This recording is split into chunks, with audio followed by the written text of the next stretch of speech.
Have you ever wondered how do you all come up with images for your design using AI? Well, in this video, I'm going to show you guys how I come up with my images as of recent with AI. The whole period of generating images with AI hasn't been really that long in the design space, so it's still relatively new. And there are quick ways you can go about it if you are yet to learn how to optimize your prompt. And so these are the basic tips or the few tips I know that I've been using to generate my image for my design. All right, so welcome to this YouTube channel, and I'm Lisco, a graphic designer, a brand identity designer, and creative strategist. And on this channel, I'll be helping designers elevate their mind and creativity. So stick around to the end of this video. A lot of updates as concerning this channel. Make sure to hit the subscribe button and let's get it going. I'd love to go this journey with you. All right, before we dive into it, I'll just be putting you guys through some of the AI tools out there that you can use to generate your images. Popular one, I'm sure we all know, is Imagefx, and Imagefx recently got a new upgrade which is called Wix Labs. And I think with Wix Lab you can add images just like you do on ChatGPT. You can add reference images and also add your optimized prompt or whatever prompt you've been able to come up with, and experiment with whatever Wix generates for you and create variations. All right, whereas with just Imagefx you can't upload an image, all right, as a reference or something. You can only upload your prompt and set, let's say, the aspect ratio and some other stuff.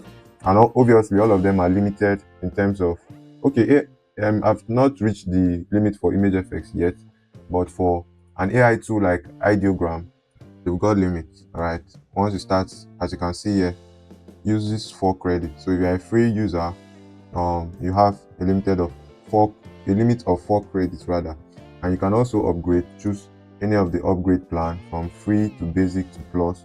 All right, so I feel before you subscribe for any AI tool, try to explore all of them with their free version and see which gives you the best of images for the most of the time. All right, that will help you know which to subscribe for if you want to be a subscribed user, so that you can always refine and have unlimited tries. All right, so going back, I love Ideogram because for the most of my image generation, when I fail to get from ChatGPT or Imagefx, I always fall back to Ideogram, and it's been good so far. This particular AI tool can even generate logos, as you can see here, like mind-blowing kind of logos, and the realism is really good. The only thing is that in terms of generating black people images, it tends to give it more like a very fair tone as compared to other sites. All right, so if I want to generate an image of a black person, it will be kind of like much fairer, all right, than maybe with Imagefx and Wix Studio. So as you can see here, even product design mockup. So if you have a product, you can actually use this as to create your mockup, and a lot of stuff. You can see illustrations, mockups, and look at this. This is just looks so real, all right. But and also with this tool, with Ideogram, you can get a look into the prompts used for each image, and you can actually copy them, modify them, and do what you want to do with it. All right, so let's get into it. So we're in Photoshop, and yeah, I created this new month poster. Basically the whole idea came from this scripture here, 1 Corinthians 9:26 to 27, which I would like to say paraphrased or took out the main thing I wanted, because it's quite longer than this. So he says, so I run with purpose, I discipline my body like an athlete, training it to do what it should. Otherwise I fear that after preaching to others, I myself might be disqualified. So more like coming to the midpoint of the year, there is that tendency to, it's always a time actually for reset, actually a time to refocus that, oh, half of the year has gone by, a time of retreat, a time of reflection, and a time to run better. All right, let me use that word. So the whole idea of an athlete exchanging baton, so the first hand representing the first quarter, and in the relay race, the final part of the relay race is called the final leg. All right, so that's why I use the term the final leg. And so the whole idea of passing the baton from the first half of the year to the second half of the year. So that's the whole idea behind the poster, and I wanted to give you this movie poster kind of vibes. All right, so let's get into it. Actually experimented with 2 different layouts, as you can see here, and starting with this very first one. Let's just go through the layers. All right, so this is the image I used, although it's kind of like modified. So after so many attempts to iterate and generate an image, this was what I finally settled with, because of I really love the hand motion and the position, right? The camera angle and the way the button is placed on the receiving hand. It shows that the person is actually, because in a relay race, or yeah, is it a relay race? Yes. The person is actually running forward while stretching his hand to receive the button. All right, so I feel this did justice to it as compared to something like this, and also I wanted people cheering in the background, but oh, this doesn't look real at all, because the people cannot be this close to the runners, and also the angle as though they are way below the runners. So yeah, this was quite good, but still I feel the celebrants, or the crowd rather, was very close to the hands. But and also, if you look here, you see that the button is kind of like before the finger, and it doesn't look real at all. So let's head into ChatGPT, and this is how I start my image generation. So most times, if I like something like this, I can actually get a reference online, which I did. So I think I went to FreePic, or maybe iStock, just downloaded the preview of a suitable position of the whole button transfer image. All right, then came to ChatGPT, and this is what I wrote: generate an image based on this reference image. Use a 4:3 size ratio. I think that's Instagram portrait size. Let the hand giving the button be a bit sweaty, showing that he just ran the race and is ready to pass the button to the receiving hand. Let both hands be dark skinned. For the background, let it be a blurred image of a stadium showing the field, the opposing part of the track, and the audience cheering in the background, with clear white and sky blue sky. Bright morning feel, no sun. Let the hands be around the center of the composition. Let it be cinematic, as shot with a 35mm or 50mm lens. A little motion blur to the background image, leaving the hands and button in sharp focus. So the whole idea of getting the best out of your prompt, or out of, yes, your image generation, is to give ChatGPT as much information as you can, or whatever site you are using, as regards to what you want to generate. All right, so I kind of most times do a unprocessed, will I say, thought dump on ChatGPT.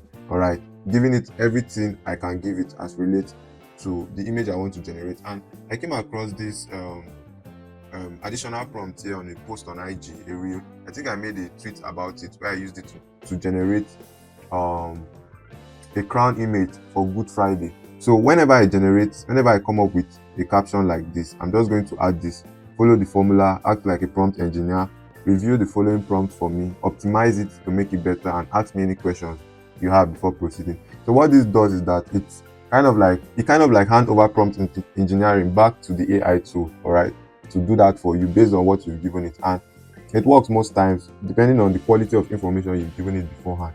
So the way generative AI works is that it fits on the information you give it. That is why you can as much information as you give it as relates to a particular thing, it can actually look at it and pick back from it, and also do its own research and get and add to it. All right, so but it thrives very well on the information you give it. So ChatGPT will revise the prompt, as you can see here, revised and optimized prompt, and you go through it. It will now ask you some questions. So once it asks me those questions, I use kind of like a number order and answer it. And what this does also, it helps me clarify on what I want for the image. All right, and then it's going to give you a final prompt. Sometimes, most times, it's still not okay. So what I do is that I allow it generate the image. Okay, I didn't get the aspect ratio, so I told it a slight change, and then it generated this image for me. All right, so this was the first try, and I'll say it's quite good, but there is no drama in it. All right, or just blur. The background doesn't look real. The hands are too soft, like as if they are just standing and giving the button, as not showing any energy. All right, so I didn't go with this, and I told it give me the prompt. So it gave me the prompt it used to generate this. So I wanted to see what was done, and I now modified the prompt here also and gave it back. So it now says your revised prompt is, well, here's a slight variation. So you just continue optimizing the prompt as much as you can for best quality. So after coming up with this, I told it generate based on this prompt, and guys, this is what ChatGPT gave me. Like, I've never imagined someone collecting a baton with two hands. Like, before you stretch your both hands to collect the baton, every other runner in the race have reached the end. So it was just hilarious. And at the same time, I just knew more trying further with ChatGPT would be a long run. So what I did was that I copied the prompt, this final one, and went over to Imagefx and Ideogram. So Ideogram actually gave me what I want. So I'm just going to paste this prompt. I think I actually did some further modifications, and then I click generate. So we are going to compare what Imagefx is going to give us and Ideogram.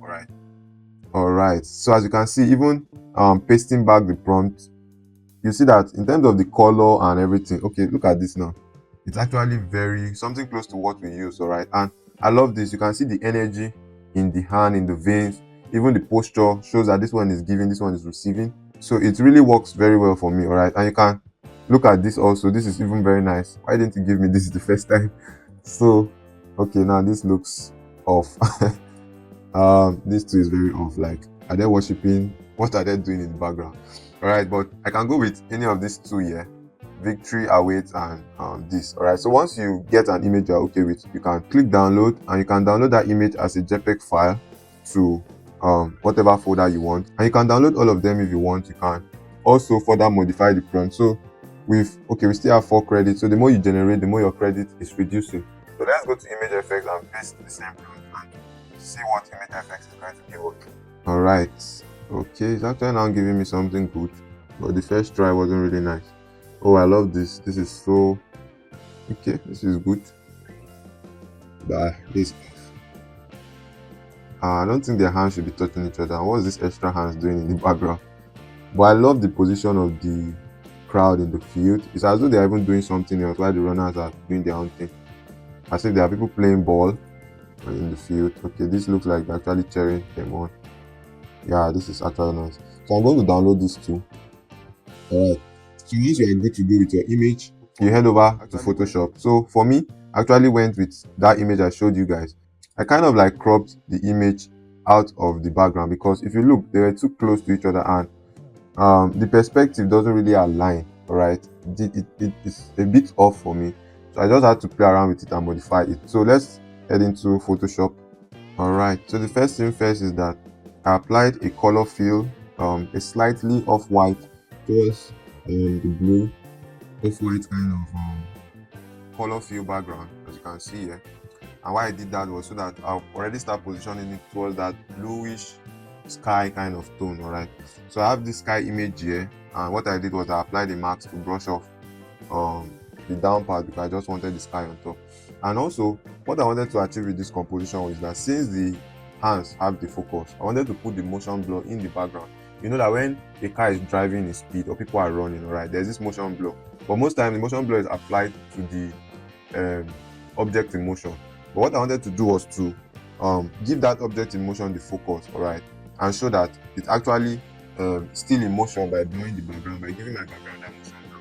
So as you can see here from my smart filter, I added a little bit of motion blur to my cloud, and my color is quite greenish. All right, the sky has this kind of greenish blue feel, which is not what I want. So what I did was I used hue and saturation adjustment layer, all right, as you can see, to play around with it, to just correct it a bit, increase the saturation and take it towards the blue side. All right, adding more blue to it and removing that green. I also used color balance, added a bit of cyan and a bit of blue for my highlights, and then for my shadows, I added a bit of blue. Shadows will be the darkest part in that image, and then my highlights added a bit of cyan, which is the brightest part, the whitish part here, just giving it that little bluish feel. So if I turn off the before and the after, as you can see, so I'm actually working with my brown color, so I'm actually measuring it against like what would be very close to what I want. Right? So as you can see, I added a bit of, I think I duplicated it, yes, the same stuff, duplicated it, brush off some parts off, still did the same thing, added all right, so we have it here again. All right, so as you can see, this place is kind of looking flat, obvious that this sky is created. So I duplicated it again and kind of like still color graded it and made it give my sky that a little bit of continuous motion but far out. And also I added extra sky PNGs. So if I turn off the motion blur here, you can see this is a PNG cloud image. So I still added that motion blur to it. I tried Gaussian blur, but motion blur is what I settled for. Alright, so I still color graded it because you can see obviously it's kind of blackish. I made it have that bluish tone also, and then I added a little bit of white light, right, on this part here. So that's it for my cloud background. If I turn this off, that's everything for my cloud. You see how that off-white is already helping everything blend. So now what I did was that I cropped out the crowd from the image. All right, I cropped out the crowd from the hand. I created 2 copies, cropped out the crowd, and then for the crowd, after applying, let me delete this so that you see before the. So I wanted to reduce the intensity of it up here. So what I did was I used my brush tool and just brush it up down here. All right, before adding this blue fill. So what I did was I added, originally it had a blur effect attached to it. All right, so what I did was to first color grade it with camera raw filter, as you can see, like to really give it that my own vibes. All right, and then I now added a bit of Gaussian blur again because the blur on it was not strong enough. Like I could still see the details, and if I can see the details in terms of where they are facing, what they are doing, and as it doesn't really relate, it will be off. So I added a bit of Gaussian blur to it before adding the same motion blur in the same direction with the motion blur I added for the cloud. And then using my brown color, I just created a blue fill overlay to blend it in. All right, so coming into the hands, yeah, this is the interesting part. Let me turn off all the every. So I started with little camera raw enhancement. So basically, I think what I added there was just sharpening, as you can see, up to 65, because it's an AI generated image, and sometimes the quality is good, but sometimes you have to work on it, or else it would look kind of pale and soft. So I kind of added sharpening, added a bit of texture. That was the only 2 things I did because I wanted to work on it outside of camera raw. So I started by using curves adjustment here. Alright, if I turn this off, turn it back on, let's open the property. This is not an S curve, I just increased the light a bit. Alright, so this is for edge light. Alright, now the whole concept is, since these hands are kind of like, from the way the camera captures it, it's kind of like at an angle that captures the cloud, so it's kind of like backing the cloud. Alright, so this part of the hand is dark because it's kind of like backing the cloud, and this person's hand is already a very black person hand, but then we have to give it that edge light, all right, to show that it's actually in a very bright environment and work on the overall balance of the light and shadow on the hand. So if I turn this on, as you can see, using curves adjustment, I kind of like brighten the whole entire hand image. All right, so this is where the whole edge light came in. So I think I used white, or kind of like off-white. So I added a mask, reduced my flow, and gently painted around the edge of it, all right, to give it that light. And I think this was to now give it that bluish tone. Also still edge light, as you can see, the same marks that we have here. So what I did is I copied the marks, placed it here, and reversed it. All right, so coming back up here again. All right, this is dodge and burn. I kind of like apply dodge and burn to increase the contrast of it and give it depth. All right, as you can see, like this is it without the dodge and burn. See how flat it is. So after adding dodge and burn, like everything is coming to life. So what I did is I applied a bright curve adjustment. As you can see, I took my slider up. But if you take a slider up like this, you're adding more light. If you take it down, you're adding shadows. So I took it up, I changed my blend mode to screen, and then I inverted my marks, and then now use if my marks is black, that means everything is hidden. So I now use my white. I had to invert my foreground here and make sure that on selecting my brush tool, my foreground is set to white. So I now brushed it back on the spot. If you look here, you see that some spot is kind of like whitish. So the parts that are whitish is the parts that are showing the brightness effect or the highlight effect. All right, and okay, what do we do here? Yeah, we just duplicated it. Then for this is the burn, which is the shadows. So applying a curve adjustment and then changing the blend mode to multiply will give you, let me invert the mask so that you see.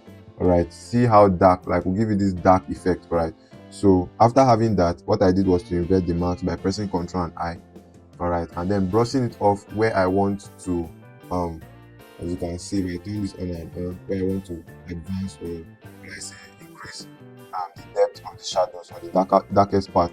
So that's what we did here to give it more life.